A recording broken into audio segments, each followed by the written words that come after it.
You are listening to Real Men Feel with Andy Grant. Real Men Feel encourages men to allow and express all of their emotions. Despite what you may have been taught, all emotions do serve you. Real Men Feel is committed to engaging in discussions that most men aren't having, but all men can benefit from. All links mentioned in each episode are in the show notes found on the blog at realmenfeel.org. Now, let's get to it. Hello, and welcome to another edition of Real Men Feel, and welcome to 2020.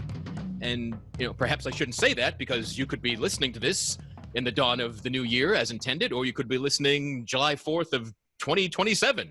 I don't know. So maybe I need to say, greetings and celebrations for all possible holidays that you might be near as you listen to this.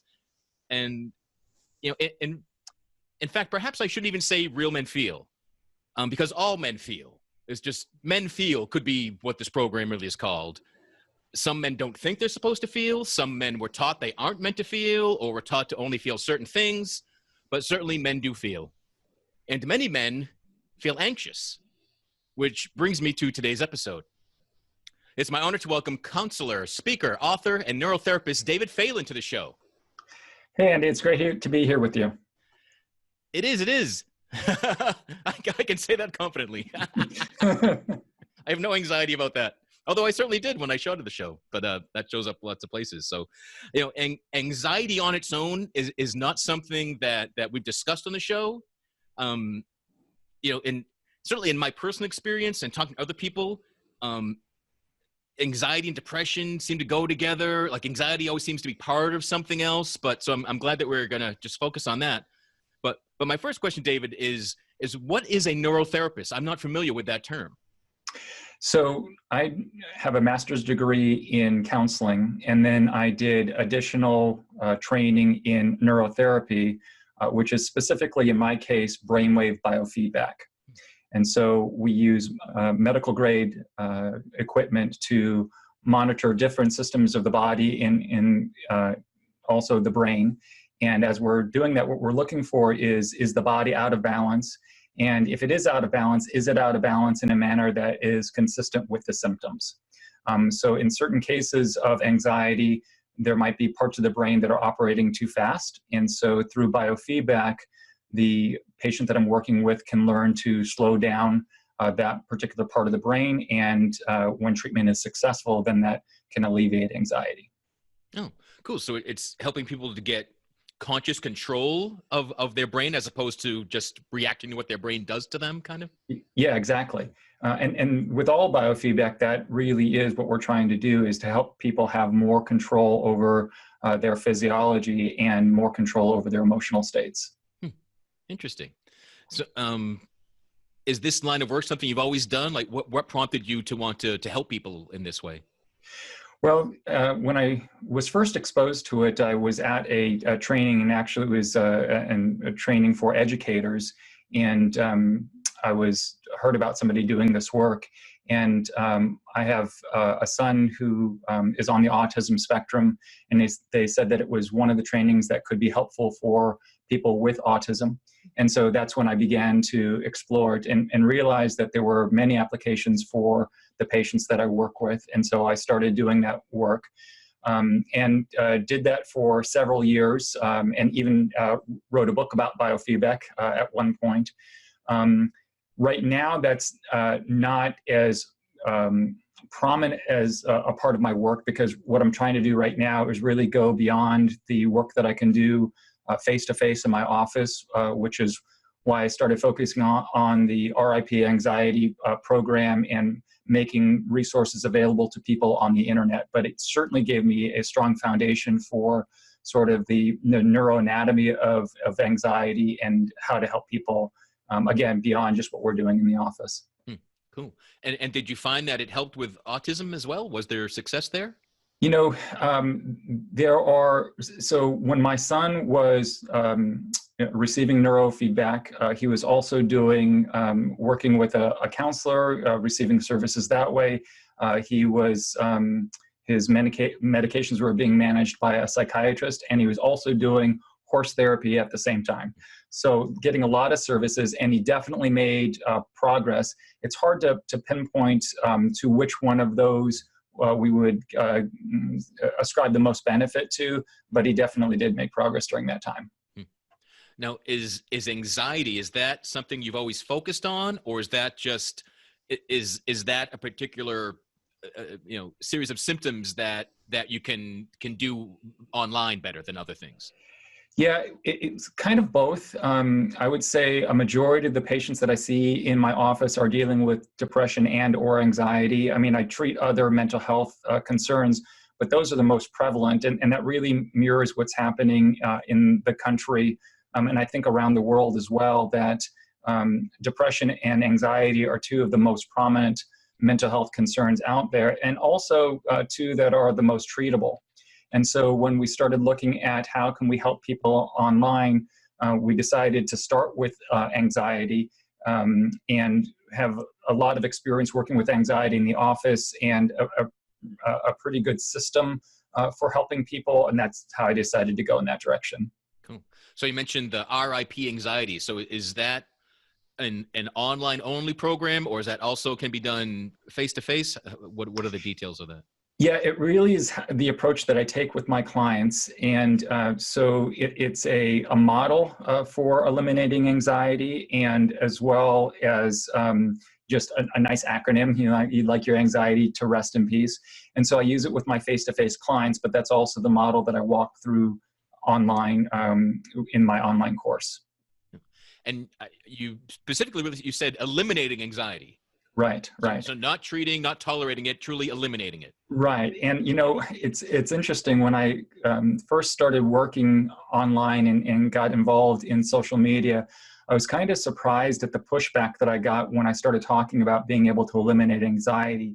And what was surprising to me is, having had the experience with so many clients that were really able, in my opinion, to eliminate the anxiety, when I went online, and the pushback that I got was people saying, well, the best that you can do is to learn to live with it. And that just didn't square with the experience that my clients were having. And, when I say eliminate, I want people to be clear about what I mean by that. When a patient has worked to resolve their anxiety, that doesn't mean that they won't ever have an anxious thought. It just means that it's not controlling their life the way that it is, or that it used to be. I frequently will use Peter as an example. He was one of my clients, and he gave me permission to tell his story, because it really is a profound story, and he knew that it was something that could help other people. But Peter was having panic attacks every single day before he had come to see me, and it was the kind of thing that led him to go to the emergency room on multiple occasions, and he was taking a lot of medications to be able to treat his anxiety. And for him, one of the ways that it manifested is that when he got home, he started to feel more anxious around his kids, and so he would have to isolate him, and that was really hard for him, because family was a really important part of his life. And so not only was he feeling anxious and was being triggered by being around his kids, but then he felt guilt because he couldn't be around his kids. And so he came in, and we worked together for a few months. And one day he came in and said, I had the strangest experience this week. I remembered that I was being treated for anxiety. So anxiety was so far gone from his experience that week that it didn't even occur to him that he had anxiety until he saw that he had this appointment to go to. And so that's the kind of thing that I mean. He will have anxious thoughts from time to time, but it's substantially different than it was before. And that's what I want my clients to be able to conceptualize, is that it really is possible to get to that place. Now, one of the challenges with anxiety is anxiety, I describe it, I say that anxiety is a liar. It's going to try to tell you things that are not true. So if anxiety can get you to believe that it's not possible to eliminate anxiety, then you're going to be stuck with it. And so that's why I advocate for it is possible to eliminate anxiety. I've sort of defined a path for getting there, and help people to take steps down that path. So maybe we can work on separating some terms, and because it seems like anxiety is certainly a spectrum of things that someone might experience. So absolutely, how would you separate anxious thoughts from full-blown anxiety? What's kind of the difference? Right. Well, I think you're really right onto something when you say it's a spectrum. And I tend to think of all mental health symptoms on a continuum. And so frequently I will say to my clients, on a scale of 0 to 10, if 0 is completely calm and relaxed and 10 is the most anxious, where are you? And what I try to help them to recognize is by the time that you get about halfway up that scale, so by about a 5 or higher, it's going to start to affect your thinking. And so, I have some clients that experience what I call spikes of anxiety. So their resting state might be like down at a 2 or 3, but then they have these spikes that shoot up to like a 9 or 10. And the spikes may not last for very long, but it's really unpleasant while it happens. I've got other clients who have what I call an elevated resting state. So they might be at a 7, 8, or 9 all the time. And I've got other people who have what I would call a mixed pattern. So that might be above a 5, and that's the resting state, but then they have these spikes that occur on top of it. And again, the spike itself may not last very long, but when they come down, they never really get lower than a 5. And so, we can think of it in terms of, what's diagnosable. But, quite frankly, many people who come to my office don't really care what we label it as. They just want to know how to deal with it. Right. So there are different anxiety disorders, like PTSD is an anxiety disorder, or panic disorder is an anxiety disorder, and those have different constellation of symptoms that go along with them. But again, what most people want to know is, what do I do about it? And so what I'm advocating for is helping people to learn how to lower that level of anxiety and get to the place where it doesn't often get above a 5. And so when I say eliminate anxiety, that's really what I'm talking about. Cool. So eliminating those kind of peaks and extremes where it's really all you can focus on is that anxiety.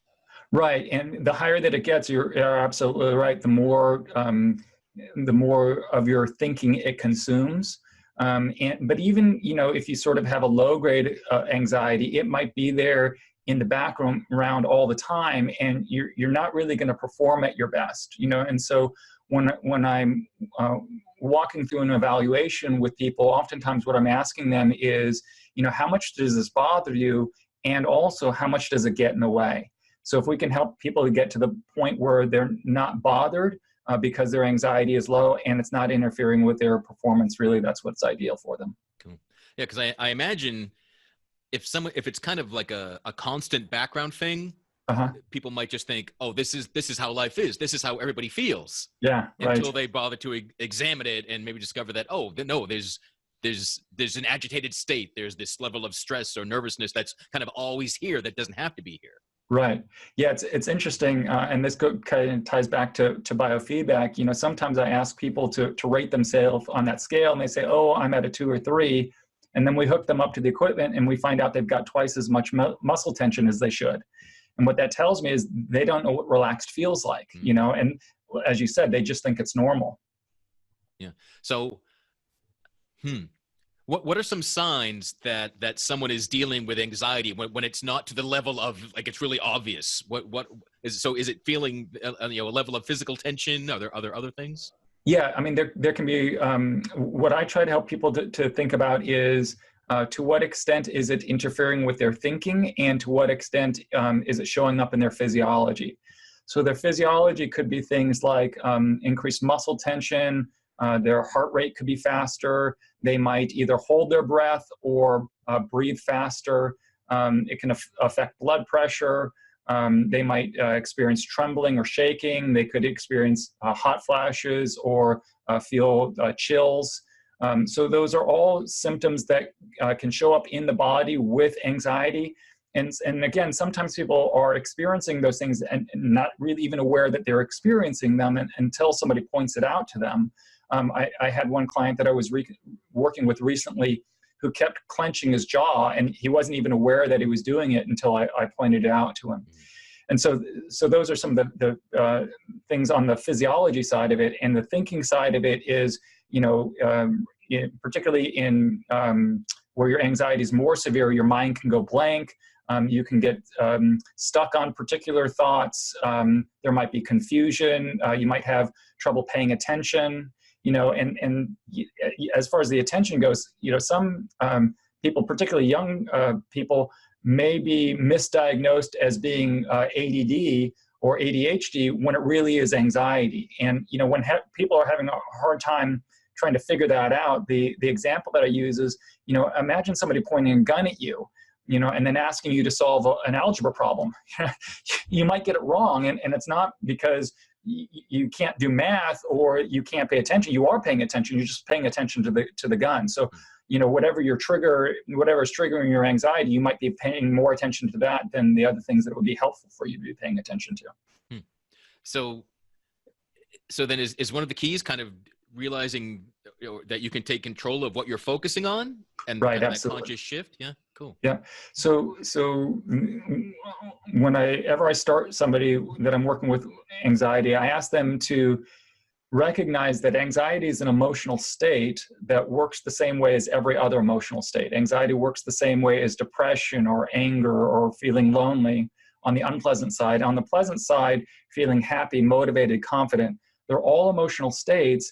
And what that means is that what they have in common is that it's always about what's going on with their thinking and what's going on with their physiology. And that's so true that if you make a big enough change in your thinking or physiology or both, you literally can't stay in the same state. And so the example that I'll use for them is I'll say, think about the last time that you were really, really stressed or really, really anxious, and imagine at that moment you fell into an ice cold pool. You can imagine yourself, shivering violently. Well, if that was going on, you literally wouldn't be able to stay anxious. Now, it doesn't mean that can't come back, the anxiety can't come back, but it's just that while your body is doing that, you can't maintain that state of anxiety. Or I say, imagine right at that peak of anxiety, a fire were to break out in your house and you've got to get your loved ones out of the house. Again, whatever it was that you were anxious about would be gone. Again, it could come back, but you can't maintain it while there's that shift in your thinking. So the fire represents a significant change in your thinking, and the pool represents a significant change in your physiology. So what I tell people is that what we're going to work on is helping you to create changes in your thinking and your physiology, or both. And the corollary of that also is true. What it tells us is that if we try something and it doesn't work, all that really means is it didn't create a big enough change in your thinking and or your physiology, at least in that moment. It could be a good exercise or a good strategy. Some of the strategies that we work with just need to be practiced more before it becomes useful for a person. So you're talking a lot about different strategies and focus and kind of conscious effort and awareness. Uh-huh. So is this a program that is kind of intended for people that perhaps tried prescription drugs, they didn't have success, or can it be in combination, or where does it fall along with prescriptions? Yeah, that's a great question. So what I talk about with medications is that, if you can do for yourself what the medication would do for you, then do you really need the medication, right? And I always tell people, medication is not my background. I'm not a medical doctor, right? But I think most people can look at that and say, yeah, if I can do it for myself, then I don't need the medication. And so that's my goal, is to help people to do for themselves what the medication is doing for them. And if they're on medication, I tell them that, ideally the way this would work is you start using these strategies, you feel an increased sense of control over your experience of anxiety, and then you go and you talk with your provider and talk about backing off the medication. And as you're doing that, then we're working on you being able to maintain the implementation of the strategies to get that same level of calm. And if you can do that, then you can keep walking down the medication. And of course, I want them to work closely with their provider as they do that. But yeah, that is the goal. I mean, if I could have all of my patients not be on medication, that would be great. Cool. And is there a level of anxiety or anxious thoughts that actually serves people? Well, right. So you're talking, there's a level of concern, I'll call it, that does help to focus our attention. And so if you don't have sufficient concern, then you may not perform well. But anxiety, I would define those differently. When I think about anxiety, I think about a concern about something that is either not real or not present, or both. So if you see a big dog that's running at you, your heart starts pounding. I would define that as fear, and fear is a normal, healthy thing that keeps us alive. But if you see a dog that's just sitting there and you think to yourself, oh no, that dog could start running at me, and your heart starts pounding, then that's what I would call anxiety. And so we want to have an appropriate level of concern for anything, particularly in performance situations, but there's a difference between that, in my mind, and anxiety. Oh. I'm reminded of kind of stories about fight or flight. Right. That you either stand your ground and you're going to go into battle mode, or you're going to run for your life and protect yourself. But that there's also a third choice, which maybe is the example, that choice of almost you can't decide, is it fight or flight? I'm so anxious, I'm stuck here, and I don't make a decision, and I'm just kind of stuck. So fight, flight, or freeze is what you're describing. Yep. And it's interesting, and this is part of what I wrote about in my book, is that, if you think about our physiology, it really hasn't evolved much from, the time we were cave people, and the threats that we had to deal with at that time were things like, a tiger running at us. And so our physiology is designed to deal with that threat, to increase our heart rate and our muscle tension. That helps us to fight or run away. And then to calm back down. If you're fighting a tiger, really there's one of three things that happens, right? You either fight the tiger and you win, you run away and you get away, or you get eaten, right? And all three of those things are over pretty quickly. But what happens in today's society is that the stressors that we experience aren't over quickly. I mean, if you think about sitting in traffic, you could be sitting in traffic for an hour or more. So your body is amped up because that is a potentially life-threatening situation, but doesn't have time to calm back down. Or if you're talking about dealing with a difficult boss, you could be on edge all day long. And so what happens is the part of the body that is responsible for activating us, the sympathetic nervous system, becomes stronger, and the parasympathetic system, which is supposed to calm us back down, becomes weaker. And so we lose that balance. And so people with anxiety often are dealing with chronic stressors. And so as we're helping them to manage anxiety, we're helping them to restore balance in the sympathetic and the parasympathetic system. Mm-hmm. So you're right, you can have fight, flight, freeze. And again, if you're in that state for a prolonged period of time, you can shift the balance in your stress recovery system. And, in today, many people aren't taught that it's appropriate to run away when facing a stress. And certainly that's not true for men. Right. Absolutely. Yeah. If you hit tough times in a relationship or a challenging situation at work, I have never seen a man just say, all right, I'm out of here, and run away to protect themselves. Yeah. So I was gonna ask, is there a best reaction to have? But I mean, it's always dependent on it, right? Right. So there isn't a single always do this. That just can't be the case. Right. Exactly. And part of what you're talking about is running away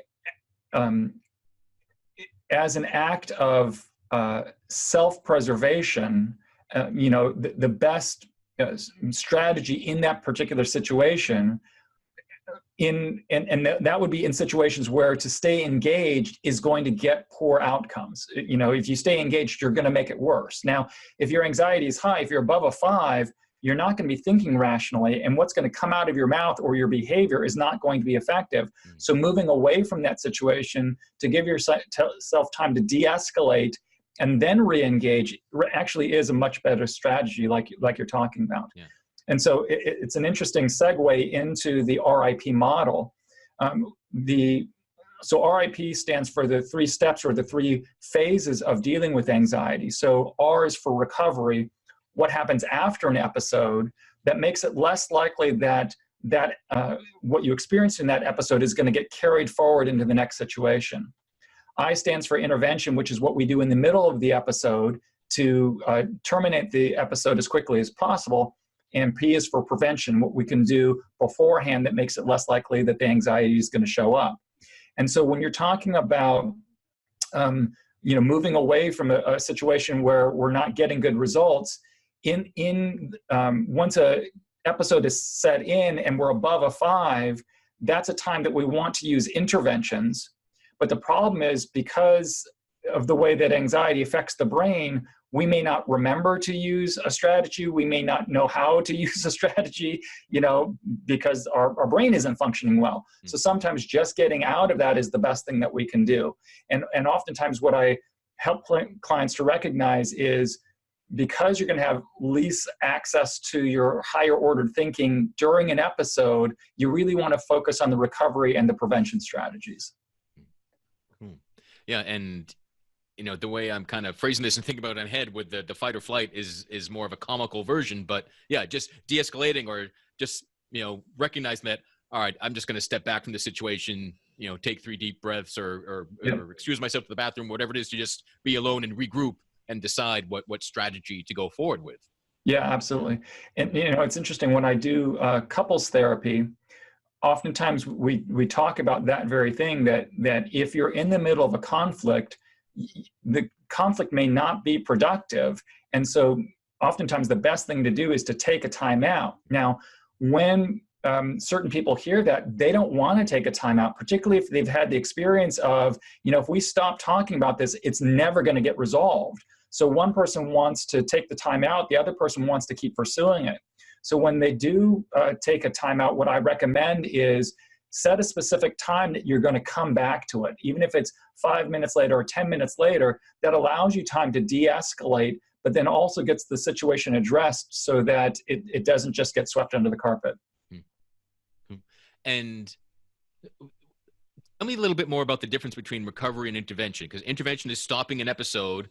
Right. And recovery seems to be about that particular episode as well. Right. So the thing that many people can relate to is anger, and particularly if you've ever been in a situation where you know that you overreacted. So let's say that you are having a conflict with somebody, and that situation doesn't get resolved. And then you have another conflict with that person, and a third conflict. And then today you're talking with that same person, and they say or do something small, and you blow up. Well, the reason that's happening is because you're not just responding to what that person said or did today, but all those things that have happened in the past that never got resolved. So anxiety works the same way. If it doesn't get resolved, it gets carried forward. And so you can see anxiety get stronger over time. You can see a stronger reaction to the same trigger over time. So in recovery, what we're trying to do is to neutralize the episode and the effects of that episode so it doesn't get carried forward. Gotcha. Cool. And, I certainly have met lots of men that almost brag about stress and how much stress they can carry. And it's almost like, almost being burnt out is kind of a badge of honor. Right. I don't meet many guys that talk about how anxious they feel or an anxiety. Is that just a name game? Yeah, I mean, stress and anxiety work in the same systems internally. And so you're going to get the same physiology. If you're stressed, you're going to get an elevated heart rate or increased respiration, or you're holding your breath. So in that way, it is a name game. So the way that I think about it is, anxiety is a type of stress. I mean, if you look at the sort of the textbook definition of stress, stress is any situation that demands a change in the way that we're doing things. So it's something that's happening in our environment that demands a change. So it could be your boss saying, okay, I want this report, in an hour. Right now, you have to do something different. Stressors can be positive and negative. So Christmas is past, so think about going into Christmas, particularly even for situations where, it's a good time to be together and there's a lot of celebrating and stuff, it can still be a stressful situation because of the demands of that situation. So it can be positive or negative, but whether it's positive or negative, it has an impact on our physiology. Right. So I try to help people to recognize it. It's kind of like, gas in your gas tank. You've got a limited amount and you're going to deplete it, right? And so stress is burning energy. You're going to run out of that. Now, can you refill your tank? Absolutely. But if you try to run, in chronic stress, you're going to run out of fuel much faster, and your car's not going to perform as well. Got it. Yeah.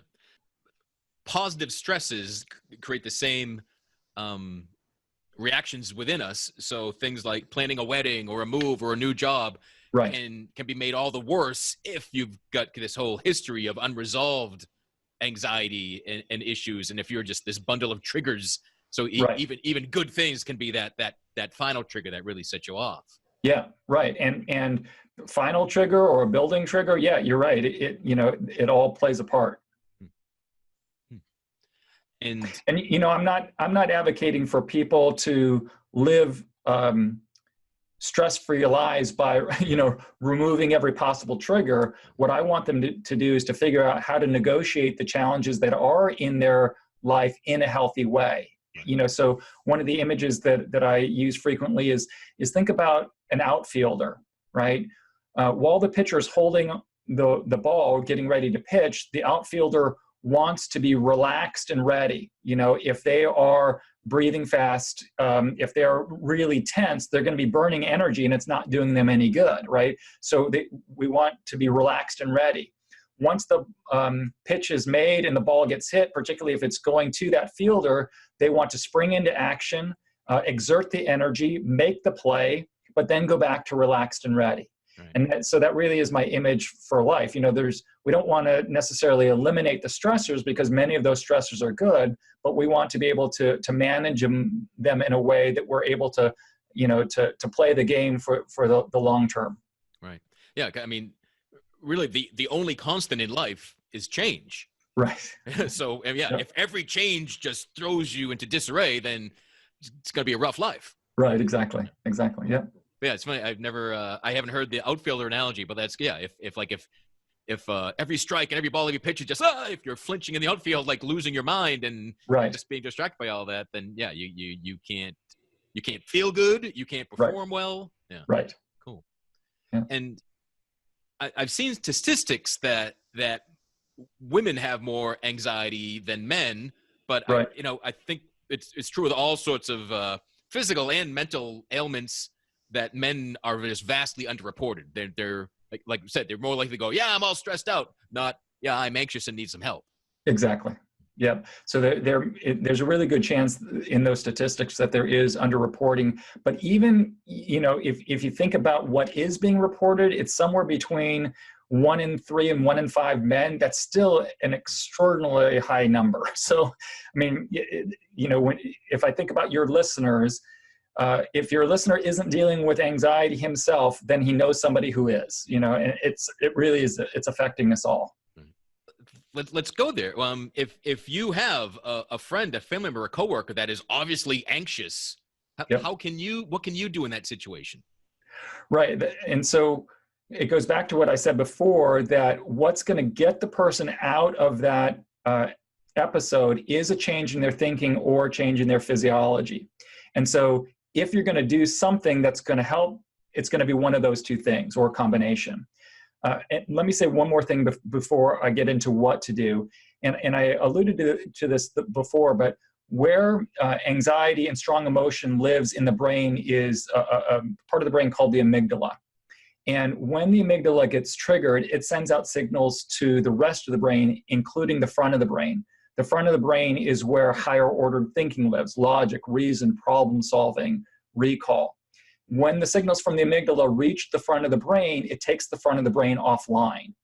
And that's why our mind might go blank. That's why we might say or do stupid things when we're angry or when we're anxious. And part of what that means is things that may be helpful may be perceived as threats. And so if you're trying to help somebody who has anxiety, you have to keep that in mind, that you might be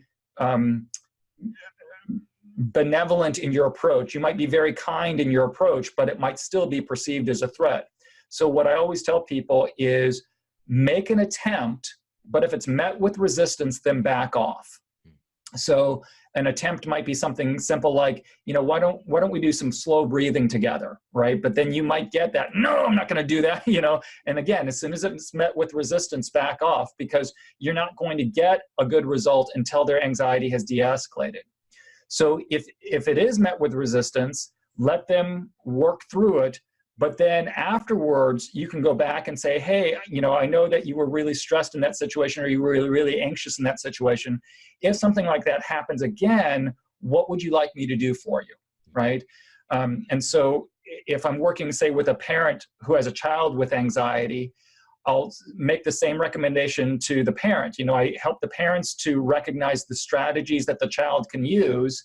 And then I suggest to the parent, try one of those strategies, remind the child of the strategy. But if they're not able to do that, let them de-escalate, then talk with them about it afterwards. And again, we want to use a recovery strategy to be able to neutralize that, and then also continue to practice the prevention strategies. We've mentioned breath a number of times, and I can't remember which doctor said this, but maybe you've heard it too. But the difference between excitement and fear is breathing. Right. Yep. Yeah. Okay. Cool. Yeah.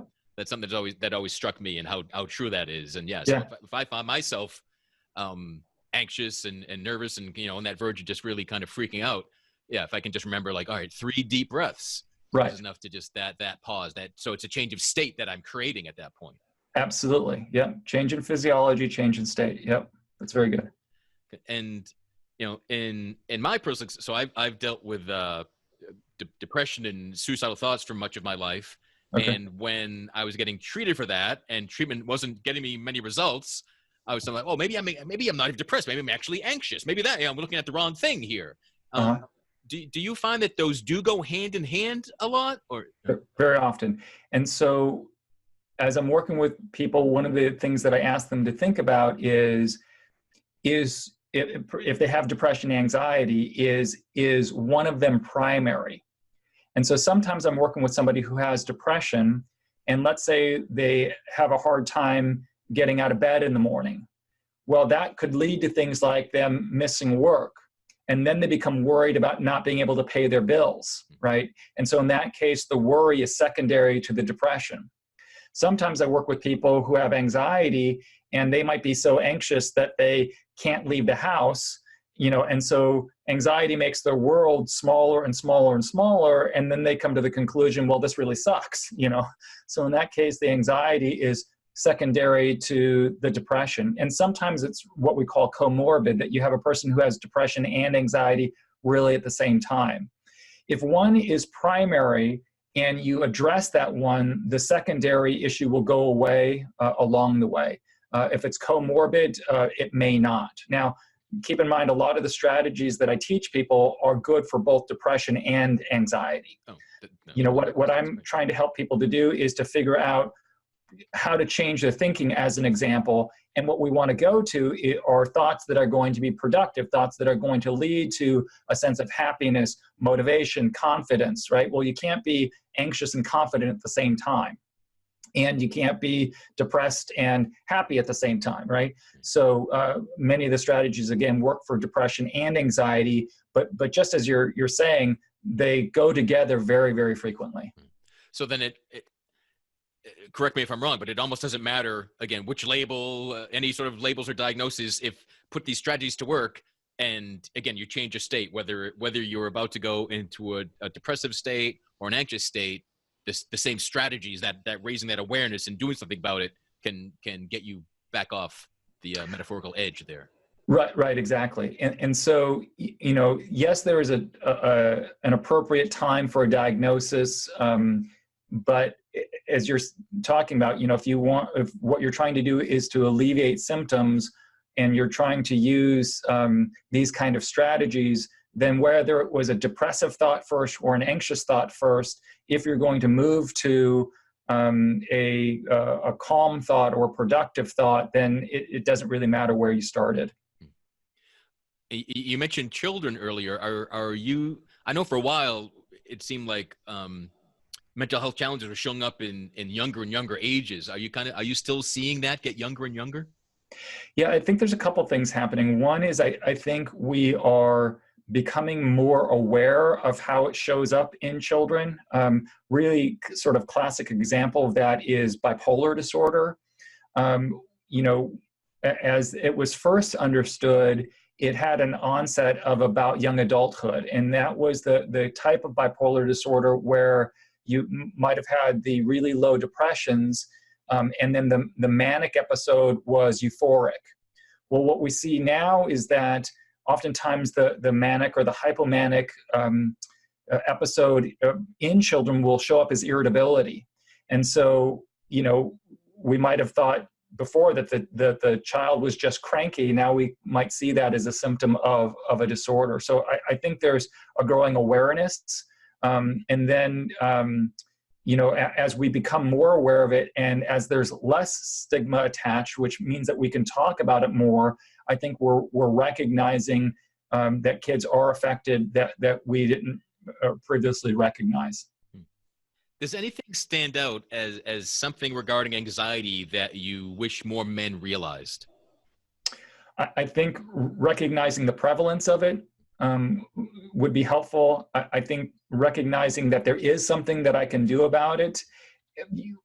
Because my approach is to see things on continuum, we're all going to experience anxious thoughts from time to time. We're all going to experience depressive thoughts or feelings from time to time. Many people who come to see me don't know that there's something they can do about that. And so if people just understood, yes, there is something you can do about it. Now, there may be times where I'm working with somebody who's so anxious they can't get themselves to do the strategies that I'm talking about. They might be so depressed they can't get themselves to do it, what we're talking about. Now, those are times where it's appropriate to use medications. And so I say, you know, the ideal use of the medication is to take the medication to get over the hump so that you can start using these strategies so that ideally you don't need medication long term. But all of that is predicated on this idea that, yes, there is something I can do about this. And with the RIP stages and strategies, is the idea that someone's always going to use all three, or at some point, once you get to the prevention strategies, is that enough for some people going forward for many years, or how's that? Yeah, that's a great question. So first of all, when I think about the RIP approach, so recovery, intervention, and prevention, that can be used for any distressing emotional states, including depression or anger, as well as any problem behavior. Some people drink too much, some people eat too much, right? As long as it occurs in episodes, then you can use the RIP model. So somebody might start off using it for anxiety and then later on recognize, hey, I can use this to get better at managing my finances, as an example. So I think that the strategy really has a lifetime application. So what my goal for people is for them to learn those phases and to recognize, okay, if something doesn't go the way that I want it to go, I can use a recovery strategy. So that can be, you know, I experienced an anxiety episode, or that can be, you know, the conversation that I just had with my boss didn't go the way that I wanted it to go. Now, even though, you know, I may not necessarily be anxious or depressed about that, if that negativity has the potential to carry forward, why not do something about it? And so I want them to learn the model. And then in the prevention in particular, there's lots of things that we can do to prevent anxiety. Medication, you know, is an example of that. But what I'm particularly focused on in the prevention phase is what I call daily practices. So the things that we can do on a regular basis that make it less likely that we get anxious in the first place. But those daily practices eventually shift from the states that we want to avoid, like anxiety or depression, into what are the states that we want to experience on a more consistent basis. Do I want to be more happy? Do I want to be more confident, be more motivated? Those daily practices elicit those productive states while at the same time helping us to manage the unpleasant states. Could you share a couple daily practices?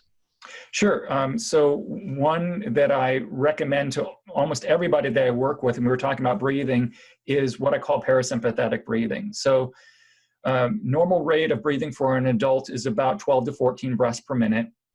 When we get stressed, worried, or anxious, we tend to do one of two things. We either hold our breath or we breathe faster, 18, 19, 20 breaths per minute or higher. And when we do that, within about 30 seconds of changing our breathing, we're going to change our blood oxygen level. And when we change our blood oxygen level, we change oxygen delivery to the brain, right? And keep in mind that your brain runs on oxygen, okay? That's where we can start to get into the cognitive difficulties that we have in anxiety.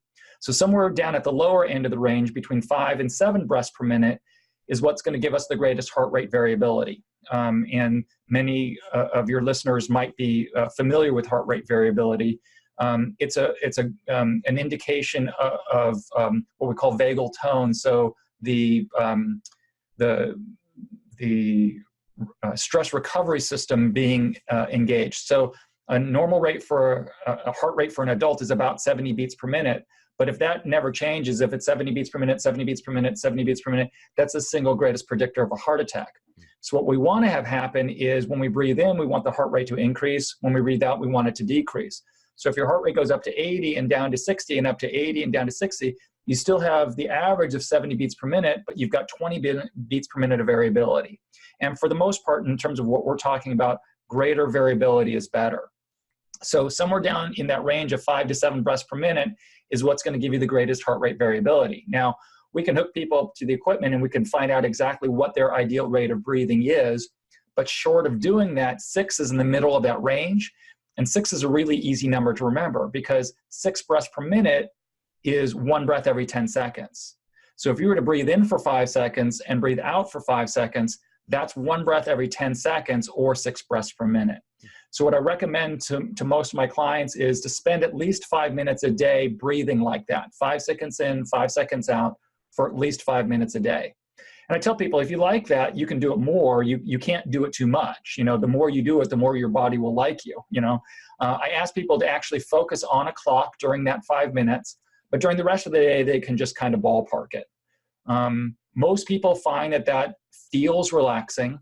A rare percentage of my clients will tell me that they feel more anxious, and that tends to be people who have OCD or a health-related anxiety. They can feel more anxious, and I tell them if that happens, just stop doing that. Let me know, and then I can help work them through that. But so 5 seconds in, 5 seconds out, parasympathetic breathing is one of those strategies. So that's kind of on the physiology side, and there's also an element of thinking that goes along with that. On the thinking side, one of the strategies that I recommend is what I call changing the channel. And so that can be, changing the channel can be used as an intervention, but we can set ourselves up for that in our prevention work. So a go-to channel might be something like happy memories. And so oftentimes I'll have people write out a list of happy memories and then rehearse them. So they bring that happy memory to mind and they try to experience what that felt like and hold on to that feeling for a moment and then go on to the next one. And so I ask them to start with 20 happy memories. So it takes them a few minutes to do that. And if they're able to keep their mind focused on the pleasant parts of that, then they stay in that pleasant feeling. Now, just as a warning, there are times that people try to think about happy memories and they can go to negative aspects of it, or it has the potential to increase anxiety depending on how it's managed. But that if somebody's able to do that and stay in the pleasant feelings, then that's an example of a prevention strategy. Cool. Not to pick up the battle of nature or nurture, but do you find that anxious parents have anxious children? Is it sort of passed on? Yeah, there is a strong genetic component, and you're absolutely right. I think it's both nature and nurture. So genetically speaking, somebody might be predisposed to anxiety. That doesn't mean that they're absolutely going to get it, in the same way that, addictions, there is a genetic component, but just because you had a father who is an alcoholic doesn't mean that you're absolutely going to be one. You, again, may just have that predisposition. And if you have a parent who is anxious in their thinking or the behavior, a child might pick that up. So even if the child is like adopted, they might pick up those anxious patterns. one of the things that I say to parents is the single best thing that you can do for your child with anxiety is learn to manage your own. I say that for a couple of reasons. One is, as you learn the strategies that work for you, there's a good chance that those same strategies are going to work for your child. And then if you've had the experience of, I know how to get out of anxiety, I know what calm feels like, I'm convinced that it's possible for me, and so I take that conviction into my trying to help you. Where can people learn more about the RIP program and get all these strategies? So my website is transcendpersonaldevelopment.com. And you can also find me on Facebook at Transcend Personal Development. Is this like a group class with you? Is it just an online kind of timeless program you always have access to? How does the program work? Yeah, so the RIP anxiety course is a 5-week course. Each lesson is about an hour. There's a workbook that goes along with it, and exercises you do during the week before the next section begins. And it's self-paced. You do it completely on your own. Then you have lifetime access to it. I always encourage people, if you're going through the material and you have questions, feel free to send me an email. I want people to be really certain about the results that they're getting. And I'm also willing to, if somebody wants to walk them through that program, I'm willing to do that with them. If people are near me here in Litchfield Park, Arizona, they can come to my office and we can work through it, but we can work through it online as well. I've done that with some of my clients. Oh, cool. So even though it's kind of a self-paced online program, there is actual access to you if anyone wants or needs that. Absolutely. Yeah. Cool. Yeah, that makes it very different from so many other kind of online programs that you might come across. Right. My goal really is to take the things that we're doing face to face and make that available to a wider audience, just because there are so many people that are dealing with anxiety. There really is conflicting information about it on the internet. Again, I was surprised at the pushback that I got when I started talking about eliminating it. The other thing that I've recognized is that, if you Google how to deal with anxiety, you're going to get intervention strategies, you're going to get prevention strategies, but there's almost nobody out there who's talking about recovery strategies. And if we're missing that part, we're really missing a huge opportunity to go down the path of eliminating anxiety. Cool. Yeah, and again, I would imagine if you're being brought up in a family that has mastered these strategies and eliminated anxiety, depression, addictions, then you're most likely you're going to be brought up with that environment, and you'll be primed for prevention as well. Right. Absolutely. Yeah. Cool. Awesome. So is there any other way? Is it the same site for people to learn more about what else you're doing and get in touch with you? So the site for my therapy clients is davidphelan.net. Okay. And I think you and I had talked about putting the links on your page. Yep. Yeah. Anyone listening, visit realmenfeel.org. The show notes for this show will have links directly to check more information about the course, and also for whatever else David is up to going forward. Yeah. Great. And then also for any of your listeners, I'll give them $100 discount for the RIP course. Great. Cool. So they just say my name at the door? No, Yep. It'll be Yep. a link. Yeah. Okay. They can click on the link. They can send me an email. Okay, great. Yeah. All right. And again, if you want to take advantage of that, we'll have more information on how to make that possible at realmenfeel.org. But David, I want to thank you for everything you're doing and bringing this program out to the masses. And you're welcome. And again, what I love about this, it sounds like so many simple strategies, and in my experience, it's the simple strategies that work the best. Right. But it's our freaking messed up minds that I'm really hard and complicated, so it can't be a simple solution. Right. But yet it is. Yeah. Right. Right. It's just if you talk to professional athletes, they'll talk about, doing the basics. And this is really what it is. Transcend personal development really is about mental and emotional fitness and doing the basics and getting the basics down. Beautiful. Well, again, I'm glad you've got this framework for people to help master the basics. So Thanks for spending time with us. Thanks for sharing this with everybody. And again, thanks for sending this out in the world. And especially thanks to, on behalf of my listeners, thanks for the discount to check it out. You're welcome. It really was a pleasure to be with you, Andy. Awesome. And I hope this was a calming show for listeners, not anxiety or stress inducing. Feel free to please let other people know about the benefit you're getting from this show, from this episode, from working with David. Give us a like, a share, subscriptions, and as always, be good to yourself. Thank you for listening to Real Men Feel. Contact us at realmenfeel@gmail.com. Learn more about Andy Grant at theandygrant.com. Please subscribe to this podcast and leave a review on Apple Podcasts, Google Play, Spotify, TuneIn, or wherever you are discovering Real Men Feel.